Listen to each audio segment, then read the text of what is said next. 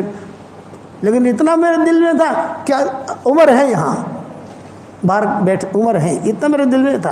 حضور صلی اللہ علیہ وسلم جو ہے وہ بس صرف دیکھتے رہے یہاں تک کہ آپ صلی اللہ علیہ وسلم کی گردن جو ہے یوں لڑکی. یہ حضرت عائشہ کی تھی. اور آپ کے منہ مبارک سے لعاب مبارک جو ہے وہ نکلا اور میرے ہنسنے کے گھڑے میں آ کر گرا. ہنسنے کا گھڑا تو سمجھتے ہو نا, ہنسنے کے گھڑے میں آ کر گرا. یہ حدیث کے الفاظ کہہ رہا ہوں میں آپ کو. اب میں گھبرائی, مجھے ٹھنڈک بھی لگی, کمرے میں خوشبو بھی آئی, خوشبو بھی دیکھی سنگی. اب میں گھبرائی, میں نے کہا یہ کیا ہوا اچانک, سب تو چلے گئے. تو میں آہستہ آہستہ آہستہ پیچھے ہٹی اور حضور صلی اللہ علیہ وسلم کو کہتی رہی یا رسول اللہ, یا رسول اللہ, یا رسول اللہ. یوں تھوڑا ہاتھ پھیرا, تھوڑا انگلیاں دبائی, شاید کچھ بات کریں حضور صلی اللہ علیہ وسلم کچھ, لیکن حضور صلی اللہ علیہ وسلم خاموش. اب میں نے کبھی کسی کو مرتے دیکھا نہیں تھا. میں ایک تو کسی کو مرتے دیکھو تو ہمارے خاندان, ہمارے یعنی امہات المومنین میں سب سے زیادہ معمر عورت تھی ام سلمہ. یاد رکھنا امہات المومنین کی جو ٹولی تھی نا پوری, تو اس کے 2 ذمہ دار تھے. آدھی ٹولی کی ذمہ دار حضرت عائشہ ہوتی تھی اور آدھی ٹولی کی ذمہ دار حضرت ام سلمہ ہوتی تھی. کسی مسئلے میں حضرت عائشہ اور ام سلمہ متفق ہو گئی تو حضور کہتے تھے کوئی ٹینشن نہیں, دونوں متفق ہو گئی. اور اگر ایک نے بھی مخالفت کر دی تو ٹینشن شروع. تو یہ ام سلمہ معمر تھی. ابو سلمہ کو مرتے ہوئے دیکھا تھا انہوں نے. یہ آئی حضرت عائشہ کے پاس اور حضرت عائشہ کے پاس کہا عائشہ کیا ہوا, یہ بولے بھائی ایسا ہوا, میں تو اکیلی تھی اور یہ دیکھو یہ حضور کا تھوک مبارک بھی دیکھو ہنسنے کے گھڑے کے اندر. ہنسنے تو سمجھتے ہو نا بھائی, بعض لوگوں کا جو گھڑا ہوتا ہے. تو عائشہ کہتی تھی وہ سب تو میرا گھڑا تھا اس وقت میں, بدن موٹا نہیں ہوا تھا تو گھڑا تھا. تو اس ہنسنے کے گھڑے میں جو ہے حضور صلی اللہ علیہ وسلم کا لعاب مبارک گرا. تو حضرت ام سلمہ نے کہا عائشہ کوئی ہے نہیں یہاں مرد. نہیں حضرت عمر ہیں, حضرت عمر مجھے کہہ گئے ہیں, باہر کھڑے ہیں وہ حضرت عمر. تو حضور کا تو انتقال ہو گیا ہے. یہ ام سلمہ نے کہا کہ موت ایسی ہی آتی ہے. دیکھیے پسینہ بھی ہے, دیکھیے کسی کا انتقال ہو جائے اور پیشانے پر پسینہ آئے, یہ اس کی مغفرت کی علامت ہے. اس لیے میں کہتا ہوں کہ آدمی زیادہ سے زیادہ کلمہ پڑھتا رہے, لا الہ الا اللہ محمد رسول اللہ, زیادہ سے زیادہ کلمہ پڑھتا رہے. موت کے وقت میں زبان جو ہے اتنی بھاری ہو جاتی ہے کہ کوئی چیز زبان سے نکلتی نہیں ہے. کہ کلمہ بار بار پڑھتا رہے گا کلمہ نکلے گا. جب حضرت ام سلمہ نے کہا کہ بھئی یہ تو حضرت عائشہ کہتی ہے کہ مجھے تو پتہ ہے حضرت عمر وہاں ہے, تو فوراً جو ہے دستک دی, فوراً کھٹ کیا. تو حضرت عمر نے کہا کچھ کہنا چاہتی ہو عائشہ؟ یہ فرمایا گیا تمہارے نبی کو دیکھو کیا ہو رہا ہے. صحابہ اور بھی تھے. تو حضرت عمر کہتے ہیں کہ میں نے کہا کہ تم بقی کی طرف منہ کر کے کھڑی ہو جاؤ. بقی جو ہے مشرق کی طرف ہے, تو بقی کی طرف منہ کر کے کھڑی ہو جاؤ پردے کے ساتھ, میں آتا ہوں اندر. حضرت عمر آئے, حضرت عمر کے ساتھ مغیرہ ابن شعبہ بھی آئے, یہ 2 آئے. اور انہوں نے جو آ کر دیکھا حضرت عمر نے اور کہا, اور جو حضور صلی اللہ علیہ وسلم کے پیشانے پر ہاتھ بھی رکھا, ہاتھ بھی دبایا, پاؤں بھی دبایا حضرت عمر نے, کہ حضور خاموش. اور مغیرہ ابن شعبہ بھی خاموش. حضرت عمر نے کہا عائشہ گھبرانے کی بات نہیں ہے, غنود کی طاری ہوئی ہے اور بہت سخت غنودگی ہے, تھوڑی دیر میں انشاءاللہ غنودگی ختم ہو جائے گی, ٹینشن مت لو, حضور کا انتقال نہیں ہوا ہے. یہ حضرت عمر نے کہا کہ حضور کا انتقال نہیں ہوا ہے, غنودگی ہے, گہری نیند میں ہے حضور, اور تھوڑی دیر میں غنودگی ٹھیک ہو جائے گی. وہ اما سکوت وغیرہ یحیرونی، حضرت عمر کہہ رہے ہیں کہ انتقال نہیں ہوا اور مغیرہ بن شعبہ خاموش ہیں، تو ان کی خاموشی مجھے ٹینشن میں پیدا کر رہی تھی، بھائی ایک بول رہا ہے دوسرا کیوں نہیں بول رہا؟ بھائی بولے تو دونوں بولے نا، بھائی مغیرہ بن شعبہ خاموش کیوں؟ یہ بھی بڑے آدمی ہیں۔ وَأَمَّا سُكُوتُ مُغِیرَةَ یُحَیِّرُنِی، مغیرہ کی خاموشی یہ مجھے ٹینشن میں ڈال رہی تھی۔ یہ کہہ کر حضرت عمر تو چلے گئے، مغیرہ بن شعبہ بھی چلے گئے۔ اب گھر میں اکیلی مائیں آئیں تو سب نے کہا نہیں حضور کا تو انتقال ہو چکا ہے، اب ہم شش و پنج میں۔ باہر گئے تو باہر صحابہ تھے، تو باہر صحابہ نے حضرت عمر سے پوچھا کیا حال ہے حضور کا، کیسے طبیعت ہے؟ یہ فرمایا کہ بہت سخت گہری نیند میں ہے حضور صلی اللہ علیہ وسلم، انتقال نہیں ہوا ہے۔ تو ایک صحابی نے حضرت مغیرہ بن شعبہ سے پوچھ لیا، ارے بھی تم بھی تو گئے تھے اندر، کیا ہوا؟ تو اب مغیرہ بن شعبہ نے کہا عمر جو سمجھے ہیں غلط سمجھے ہیں، میں جو سمجھاؤں صحیح سمجھاؤں، پھر آپ کیا سمجھو کہ حضور کا یہ وصال ہو گیا ہے؟ یہ حضرت مغیرہ بن شعبہ نے کہا۔ یہ کہا صحابہ میں سب سے پہلے حضور کے انتقال کی خبر دینے والے مغیرہ بن شعبہ ہیں۔ ماں ایسا کہتی تھی کہ ہم تو شش و پنج میں تھے، انتقال ہوا ہے کہ نہیں ہوا؟ اور عمر نے منع کر دیا تو ظاہر بات ہے حضرت عمر کی بات کا اعتبار ہے۔ تو جب یہ دونوں باہر گئے تو ہم بھی دروازے پر کھڑے ہو گئے، کیا باتیں کرتے ہیں دروازے پر، اور وہاں صاحب آپس سے بات کر رہے تھے، کوئی کہہ رہا تھا انتقال ہوا۔ حضرت مغیرہ بن شعبہ نے کہا نہیں بھی دیکھو عمر جو سمجھے ہیں وہ غلط سمجھے ہیں، میں جو سمجھاؤں صحیح سمجھاؤں، کہ حضور صلی اللہ علیہ وسلم اللہ کے وہاں چلے گئے۔ اب اتنا حضرت عمر کو سننا تھا، حضرت عمر جذبات میں آ گئے۔ یہ فرمایا خبردار جس نے کہا کہ حضور کا انتقال وہ اپنا انتقال سمجھ لے، تلوار نکال لی، حضور کا انتقال ہونا ہی نہیں ہے۔ ابھی تو کتنے کام باقی ہیں یہودیوں کے، بے ایمانوں کے سارے دنیا میں دین پھیلنا ہے، یہ باقی ہے، یہ باقی ہے، یہ باقی ہے، یہ باقی ہونا ہی نہیں ہے۔ ابھی وقت مرے جائیں گے دنیا سے، لیکن ابھی نہیں، ابھی حضور کا انتقال نہیں ہوا ہے۔ اب مغیرہ بن شعبہ جو ہے سہل گئے، ڈر گئے، گھبرا گئے، بڑے آدمی ہیں۔ بس یہ مضمون یہاں پر ختم کرتا ہوں بھائی۔ کتنے بجے؟ 8:30 بجنے آئے۔ یہ مضمون انشاءاللہ بعد میں پتہ نہیں کیسے شروع ہوا ہے، یہ مضمون بعد میں سنائیں گے، ہمیں ہمارا 2 گھنٹے کا سفر بھی ہے بھائی۔ اب آپ لوگ اب جب بھی اللہ مجھے دوسری مرتبہ لائے تو خالی یہاں تک کہنا، یہاں تک کہا تھا تم نے، تو بعد میں آگے بیان کریں گے انشاءاللہ۔ اتنا لمبا مضمون ہے، پھر کیسے حضور کا انتقال ہوا، پھر کیسے جو ہے جنازے کی نماز پڑھی گئی، سب کیا۔ میں تو آپ حضرات سے ایک درخواست کرتا ہوں، میں آپ سے کچھ ہدیہ لینے آیا ہوں، مجھے ہدیہ دو گے بھائی؟ دیکھو آواز ڈھیلی پڑ گئی، ارے ہدیہ دو گے کہ نہیں دو گے؟ دیکھو ہم چندہ نہیں مانگتے، میرا کوئی مدرسہ نہیں ہے، کوئی چندہ نہیں مانگتا، لیکن ہدیہ ضرور مانگتا ہوں، دو گے بھائی بتاؤ؟ بس میری درخواست یہ ہے کہ جب بھی میرے سبق سنو یا جب بھی میرے بیانات سنو میرے لیے دعا کر دینا، اتنا تو کرو گے کہ نہیں؟ ایک بات یہ ہوگی۔ دوسری بات یہ ہے کہ میں آپ کو ہدیہ دینے آیا ہوں، 10 مرتبہ سورہ اخلاص پڑھ لو تو جنت کے اندر ایک محل تیار ہو جاتا ہے۔ آج کل میرے شاگردوں کو کہتا ہوں 313 مرتبہ سورہ اخلاص پڑھنے کی عادت ڈالو، 31 بنگلے جنت میں تیار ہو جائیں گے انشاءاللہ، اور کوئی انکم ٹیکس والا آپ کو فون نہیں کرے گا۔ تمہارے 20 نگر میں تو انکم ٹیکس والے بہت آتے ہیں نا کہ بھائی صاحب تم تو اتنے پیسے کہاں سے لائے تم؟ 313 مرتبہ سورہ اخلاص پڑھنے کی عادت ڈالو تو انشاءاللہ 31 بنگلے جنت میں تیار ہو جائیں گے، اور 104 مرتبہ قرآن شریف پڑھنے کے برابر اللہ ثواب دے گا۔ ایک ہدیہ تو یہ ہے۔ دوسرا ہدیہ یہ ہے 313 مرتبہ درود شریف پڑھو، شارٹ والا درود شریف، صلی اللہ علیہ وسلم صلی اللہ علیہ وسلم صلی اللہ علیہ وسلم 313 مرتبہ۔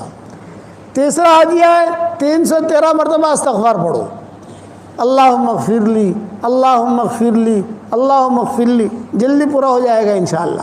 اور چوتھا ہدیہ اب نیا شروع کیا ہے، 100 مرتبہ سورہ فاتحہ پڑھنے کی عادت ڈال دو۔ جتنی دعائیں قرآن حدیث میں آئی ہے سب سے اہم اور جامع دعا سورہ فاتحہ میں ہے۔ تو 100 مرتبہ وہ 4 حدیث سمجھ گئے بھائی، 313 مرتبہ سورہ اخلاص، 313 مرتبہ درود شریف، 313 مرتبہ استغفار اور 100 مرتبہ سورہ فاتحہ۔ اس کے بعد انشاءاللہ اللہ تعالیٰ سے جو مانگو گے اللہ آپ کی دعا قبول کرے گا، مرادیں بھی پوری کرے گا، اور انشاءاللہ مرنے کے بعد اتنے سارے بنگلے ہو جائیں گے کہ آپ کہو گے کہ یار بنگلے ہیں۔ صحیح حدیثوں میں ہے یہ چیزیں۔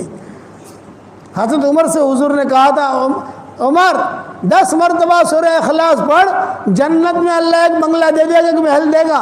حضرت عمر نے کہا 10 مرتبہ پڑھوں جنت میں ایک محل؟ آپ نے فرمایا ہاں۔ حضرت عمر نے کہا بہت محل بناؤں گا۔ آپ نے فرمایا بنا جتنا بنانا ہو تجھے۔ تو یہ آپ لوگ شروع کرو گے انشاءاللہ۔ اس کے بعد اللہ تعالیٰ سے دعائیں مانگو، جو بھی حاجتیں ہوں اللہ تعالیٰ سے مانگو۔